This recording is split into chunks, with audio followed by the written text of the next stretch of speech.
again and welcome to Shed Talk, my weekly magazine style video series looking at the keeping, breeding and showing of cage birds, with a particular focus as always on the exhibition style budgerigar. And as promised in the last episode, in this episode we will focus on the breeding budgerigars. We'll have a complete roundup of all 6 cages, and as you'll find out very shortly, it has been a little bit of a mixed bag, as the breeding season often is. Before we look at that, just a quick reminder, if you do enjoy the videos, don't forget to hit the like button, because the number of likes really do impact on the number of views we get.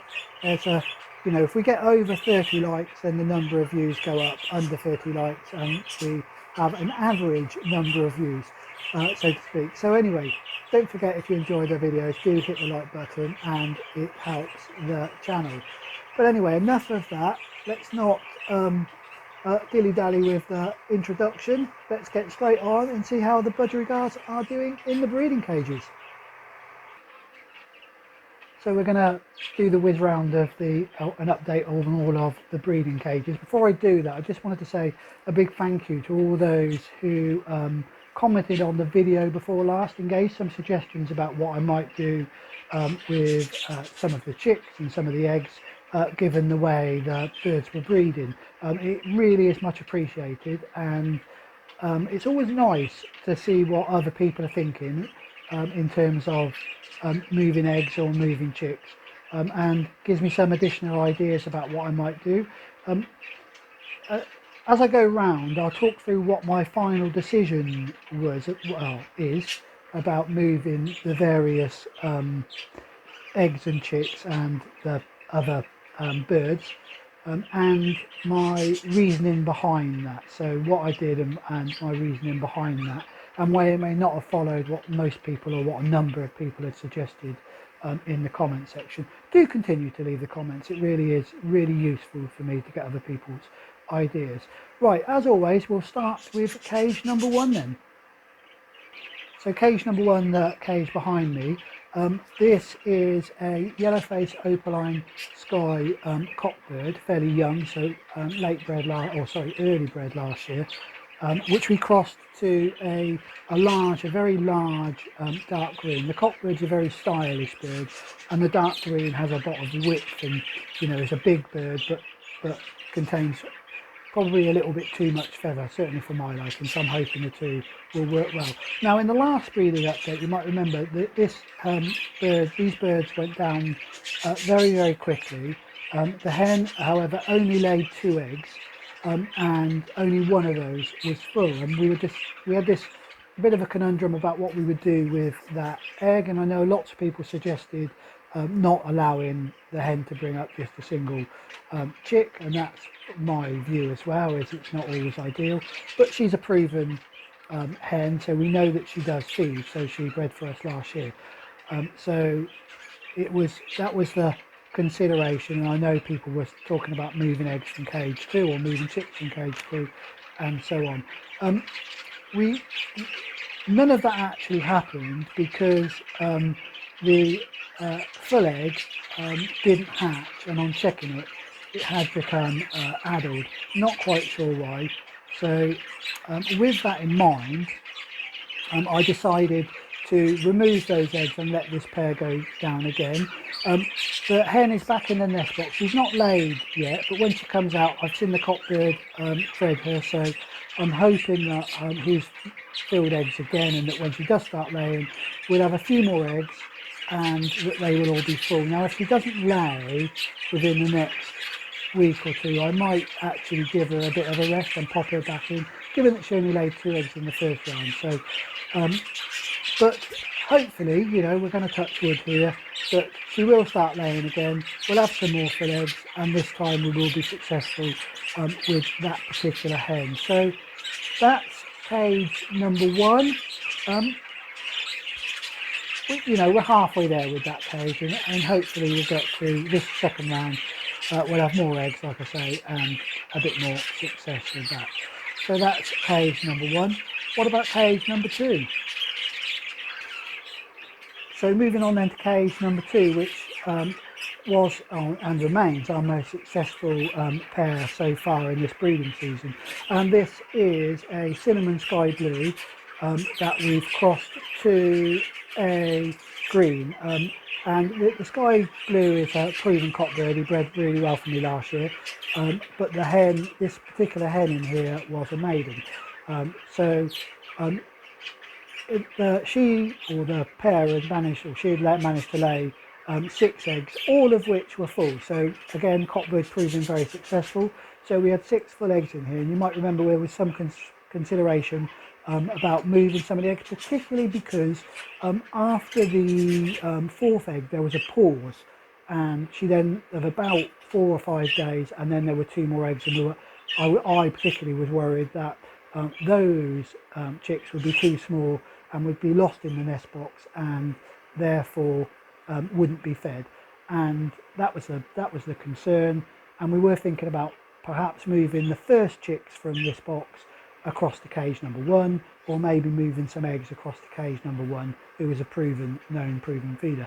We couldn't do that, like I say, because the egg didn't hatch, and I had to remove the eggs from that particular nest box. Now I could have just moved some chicks in when I moved the eggs, but I had a different thought on that, and I know that was what most people had suggested, but my different thought on that, and partly because I had a bit more information that the people who suggested it didn't have, and that was that in cage number 3 we also had 6 eggs, but they all turned out to be clear. So I've got 6 clear eggs in there that are about the same age or similar age to the eggs that are in this nest box, or just slightly behind. So my plan is to move some of the eggs from this box, or the last 2 eggs from this box, into cage number 3. And so what's happened in this nest box then? Right, so first thing I'd say then is that the first egg didn't hatch at the time I was expecting it to, and it was more than a couple of days actually before it, or a couple of days over, and I then thought that this egg must have been addled, or perhaps dead in shell, something like that. I didn't check it, but I thought that must have been what it was. And then a chick hatched on the date that I was expecting the second egg to hatch, so I assumed, made the assumption, that was the second egg. That chick was fed and survived, and is survived in there. The following day, another chick hatched. Now that was either an early chick number 3, or I now know was actually a late chick egg number 2. So the first chick that hatched was indeed egg number 1, and I can only assume that hen didn't sit it straight away until she had laid the second egg. So we had egg number 1, egg number 2 hatched, and both of those had been fed. The third egg hatched, but unfortunately, for whatever reason, the hen didn't feed that, and when I came in the day after, or the day that it had hatched, it was already dead in the bottom of the cage. So and that was unfortunate. We're now waiting for the 4th egg to hatch, and then my plan is to remove the 2 final eggs, replace them with some of the clear eggs that are in cage number 3, and then I will let the hen in cage number 3 raise those last 2 chicks. I'll talk a little bit about my plans for cage number 3 shortly, but anyway, so that is cage number 2, real success, and we will shortly be ringing the first of those 2 birds, but of course with 2024 rings rather than 2025 rings, because we've not yet received any 2025 rings. So real success story here for currently a success story here for cage number 2. Just a shame we lost that 1 chick. I showed you some pictures of the 2 chicks. You will notice that one of the chicks has white down feathers, but it has darker eyes. So what does that mean? Well, we know that the cockbird is a cinnamon. The hen is a normal, which means, for those of you that know how the cinnamon gene works, that chick is going to be a hen. If you don't know why that is, so cinnamon is sex-linked. So if you don't know why that is, I will put a link hopefully across the top of the screen to my, I did a series a little while ago, quite a while ago now, talking about how you can predict the outcome in terms of colour predicted outcomes for budgerigars, and I'll put the link to the video that covered the sex-linked genes in that particular episode, so in that episode, so that you can go and have a look at why I know the cinnamon in here is going to be a hen. Right, moving on then to cage number 5. So cage number 3, not cage number 5 as I just said, but cage number 3, and this is a grey-green cockbird, a nice grey-green cockbird that I quite like, that we've crossed to a normal green. Now, the cockbird to begin with then, so this cockbird has had a number of hens in the previous breeding season, and he has yet to fill eggs. Now, but he's a nice bird, I like him, so I was hoping I would get something off him. Unfortunately, he failed to fill any eggs, as we've already explained, in with this new hen. So I'm beginning to think that this cockbird is just not capable of filling eggs. And it's not that he isn't trying, because I have seen him treading this hen when she was out of the nest box. So I was really hoping that the eggs would be full, but no sign of it. So what am I going to do here? Well, the first thing we know is my plan is to move 2 of the eggs from cage number 2 into this nest box, and hopefully when they hatch, the hen will feed them and will bring them up.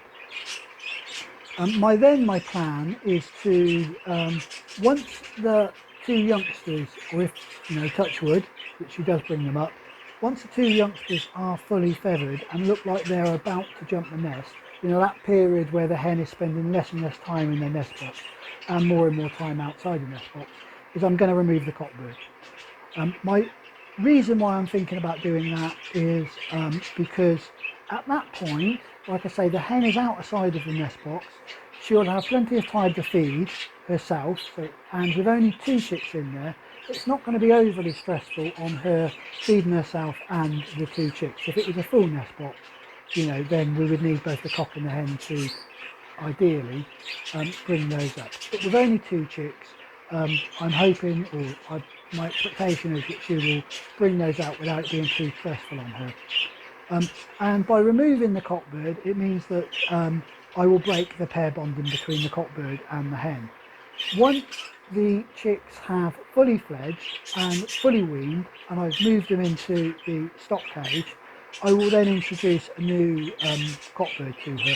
I can't introduce one before that, because the chances are, if I do, he will kill those the 2 youngsters that are already in there, so that the hen is ready to go down again and breed again. So that's my plan for cage number 3. Do let me know your thoughts on that, because I'm interested to know what other people's views are, what they would do with this particular pair. Just let me know your thoughts. I can't guarantee that I'm going to follow your advice, but it is always nice to get other people's views on what I should do with the birds, and it may you may have some idea around this that I haven't thought about. Anyway, that's my plan for cage number 3. What about cage number 4? So moving on to cage number 4 then, and for those of you that watched the last breeding update will know that this is the first of the bottom row of cages that was less productive, should I say, than the top row of cages, and seemed to be taking a long time to do anything. But cage number 4 was the cage that I had greatest hope for, because that I know the hen had cleared the nest box. I've seen the cockbird and the hen mating. There was lots of cockbirds feeding the hen and so on. And so that cage was, and I'll come on to the reason why it was in just a second, so it was an opaline cinnamon sky blue cockbird that we crossed to another dark green, and as a sister of the bird that's at the top in cage number 1. So I say was because I've now split this pair, and the reason I split them was so the cockbird had continued to feed. There was still lots of mating. The hen had been going in and out of the nest box, and then suddenly, over a period of 2 days, the hen lost interest in the nest box and lost interest in the cockbird, although she still did let him feed her, but she had clearly gone off colour. So what I thought I'd better do was, and so I took the decision that I would split the pair, and I've now taken the hen out. She's back in the flight, still not looking, perfect, but she's feeding and doing all the other stuff okay. So what I'm waiting to do now is to find a hen for this, the cockbird that's in there. I decided not to just put another hen straight in there, so what I've done is split them, and I've given the cockbird about a week on his own, just to try and split any pair bonding that was gone on with between the cockbird and the hen, and then I will introduce another hen to that particular bird. So that's where we are with cage number 4. Not ideal, because I really did expect, or I was expecting to have some success with this particular pair. Right, let's move on then to cage number 5.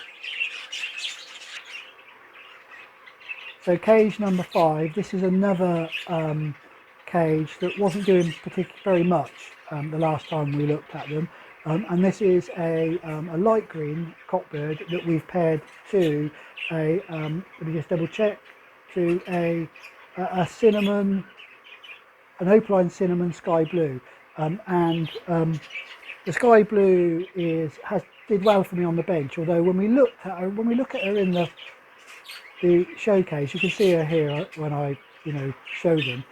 She looks absolutely dreadful.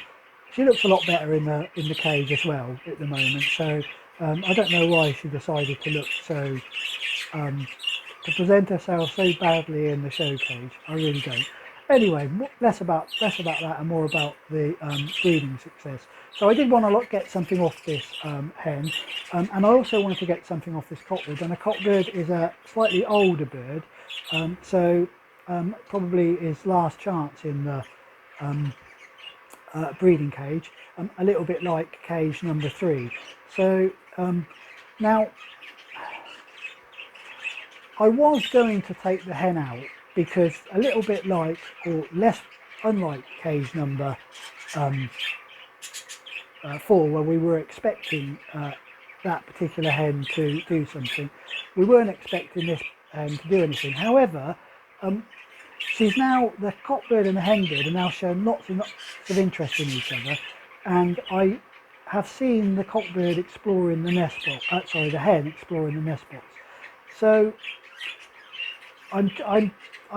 my thought is that perhaps the hen is now in condition, and that we might now finally get to see this pair show real signs of going down. But I still don't know. I'm still unsure. There's no signs of big poos or anything like that in the bottom of the cage. But I am going to give them another week. If she hasn't started sitting in the nest box, I haven't seen mating, or the nest box hasn't been cleared out completely, then I'm going to split this pair, because they would have had plenty of time in the breeding cage. And like in cage number 4, I will take the hen out and give the cockbird about a week to break the pair bonding with the hen, and then I'll give him another hen. Right, so that's cage number 5, another one that I'm still umming and ahhing about this, whether this pair is actually going to go down or not. Right, cage number 5, let's move on to the final pair then in cage number 6. So the final cage then is cage number 6, and this is a cinnamon green cockbird crossed to a opaline cinnamon grey hen.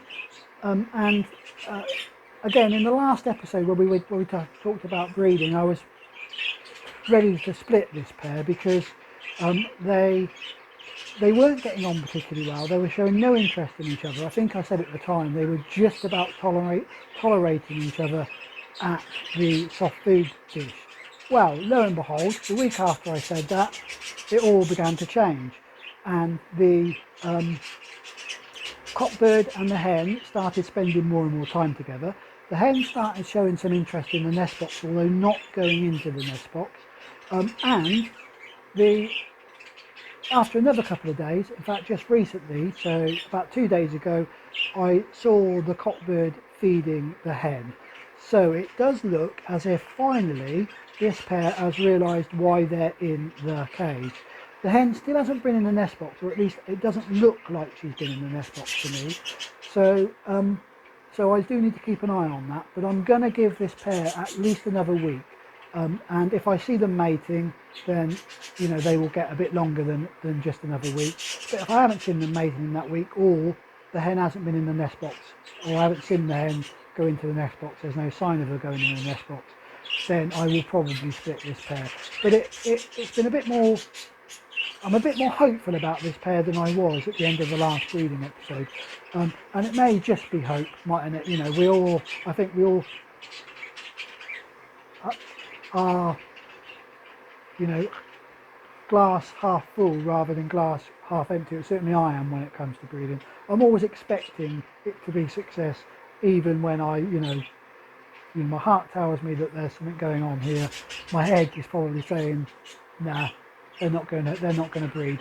However, like I say, I'll give them another week to give me that, for me to make that final decision. I'd hate to take this pair out and discover that the hen is laying in the flight. So there we go. Right, that is a full roundup of all of the 6 cages. As I say, let me know your thoughts on anything you've heard in here, and anything you would do differently. They are always welcome, and it's always much appreciated when people comment in there about what they are thinking about doing, or just saying, you know, thanks for that additional advice or whatever. Anyway, so you know, like I say, do comment on anything, on any of the breeding cages, and anything you would do differently. Well, I do hope you enjoyed that look at the breeding cages. Let me know your thoughts on what I've suggested and what my plans are around moving the birds. Again, at the beginning of the episode I mentioned about hitting the like button. If you enjoyed it and you've got this far, then please do hit the like button. If you're not yet a subscriber to the channel, then do of course hit the subscribe button.